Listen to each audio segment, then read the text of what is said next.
निवास कर रहे हैं, महाकाल के दर्शन के लिए भी नहीं जा सकते, महाकाल के दरवाजे तक भी नहीं जा सकते, महाकाल का शिखर दर्शन भी करने नहीं जा सकते। तो जिसकी नगरी में रह रहे हैं, उस नगरी की भूमि पर जो शंकर का मंदिर हो, उस शंकर के मंदिर तुम्हारे जो मोहल्ले में, गली में, चौराहे पर तुम्हारे नगर में हो, उस शंकर के मंदिर का भी शिखर दर्शन करोगे तो महाकाल उसको स्वीकार कर लेगा। पाप समाप्त। व्यक्ति पाप रोज करता है, प्रतिदिन करता है, और अगर पाप प्रतिदिन करता है तो भजन भी प्रतिदिन करना चाहिए। पाप प्रतिदिन कर रहा है तो नाम जाप भी प्रतिदिन करना चाहिए। कपड़े पे चाय गिर गई, 1 महीने बाद धोना, चाय का दाग चले जाएगा? अरे बोलो, जम के बोलो, नहीं जाएगा।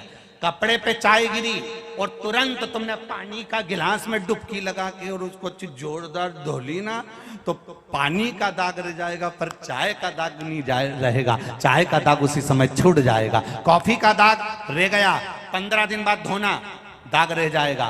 कोल्ड ड्रिंक पी, उसका दाग लग गया, वो दाग भी रह जाएगा। पर तुरंत सब्जी गिरी, धोया, चाय गिरी, धोया, कॉफी गिरी, धोया, सामान गिरा, धोया, खीर गिरी, धोया। अगर कुछ कपड़े पर गिरा और उसी समय धो लिया तो वो दाग समाप्त हो जाता है। हम रोज झूठ बोलते हैं, हम रोज पाप करते हैं, हम रोज कपट करते हैं, तो हमें रोज भजन करना चाहिए। उसी दिन धुल जाएगा, उसी दिन धुल जाएगा।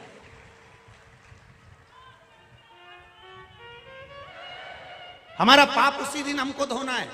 ये नहीं पाप आज करा, झूठ आज बोला, कपट आज करा, बेईमानी आज करी, छल आज करा, प्रपंच आज करा, और फिर बोले मैं तो शिवरात्रि की शिवरात्रि मंदिर जाती। अब फिर एक किसी ने भजन गाया, क्यों रे दीनानाथ, वो भजन गाया ना, मेली चादर ओढ़ के कैसे द्वार तिहारे।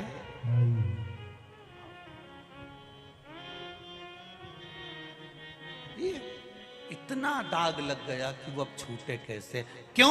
क्योंकि ये कह रही थी मैं तो शिवरात्रि शिवरात्रि जाती, कोई कह रही थी मैं सोमवार सोमवार जाती, कोई कह मैं नागपंचमी पे जाती, कोई कह मैं अष्टमी पे जाती, कोई कह मैं भगवान की जब शाही सवारी निकलती तब जाती, कोई कह मैं जब जाती।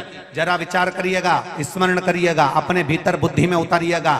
चाय गिर गई, 1 हफ्ते बाद धोगे, दाग पड़ा रह जाएगा। कॉफी गिर गई, 1 हफ्ते बाद धोगे, दाग पड़ा रह जाएगा। खीर गिर गई, 1 हफ्ते बाद धोगे, दाग पड़ा रह जाएगा। पर उसी दिन अगर धो लोगे तो दाग धुल जाएगा। इसीलिए रोज झूठ बोलते हो, रोज पाप होता है। मनुष्य शरीर से प्रतिदिन पाप होता है।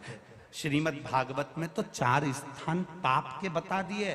पहला, झाड़ू लगाते समय छोटे छोटे जीव मर जाते हैं, उसका पाप माथे चढ़ जाता है। दूसरा, अग्नि जलाते समय छोटे छोटे पतंगे जल जाते हैं, उसका पाप माथे चढ़ जाता है। तीसरा, कपड़े धोते समय, पानी भरते समय, बर्तन मांजते समय छोटे छोटे जीव मर जाते हैं, उसका पाप माथे चढ़ जाता है। चौथा, अपने घर से चलते समय पांव के नीचे ना जाने कितने जीव मर जाते हैं, उसका पाप माथे चढ़ जाता है। 4 स्थान पर व्यक्ति से रोज पाप होता है। और मोबाइल पर जो रोज झूठ बोलते हो वो भी तो पाप ही है।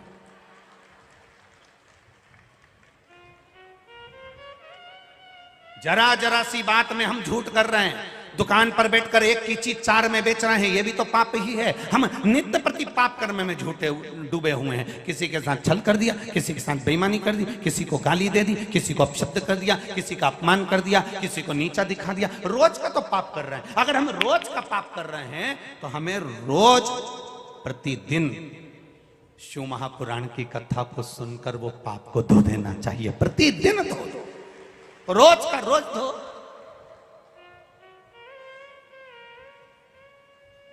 अरे बुजुर्ग माताएं जो गांव में रहती है ना, वो तो इतनी समझदार है, वो बहू से कह देती है, बेटा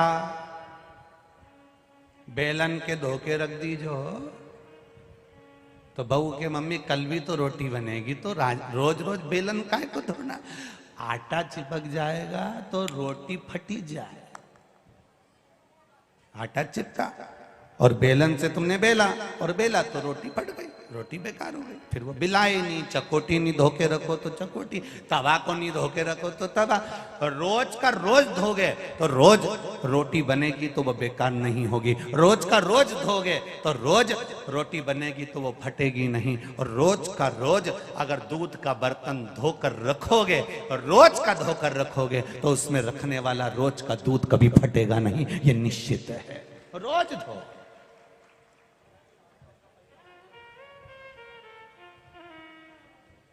पर हम नहीं धोते। बच्चों से कहो रोज शिव जी के मंदिर जाओ, बच्चों से कहो रोज एक लोटा जल चढ़ाने जाओ, बच्चों से कहो रोज भगवान शंकर के मंदिर तक जा, उसकी चौखट तक जा, उसके दरवाजे तक जा, प्रतिदिन जा। सुनेगा वो?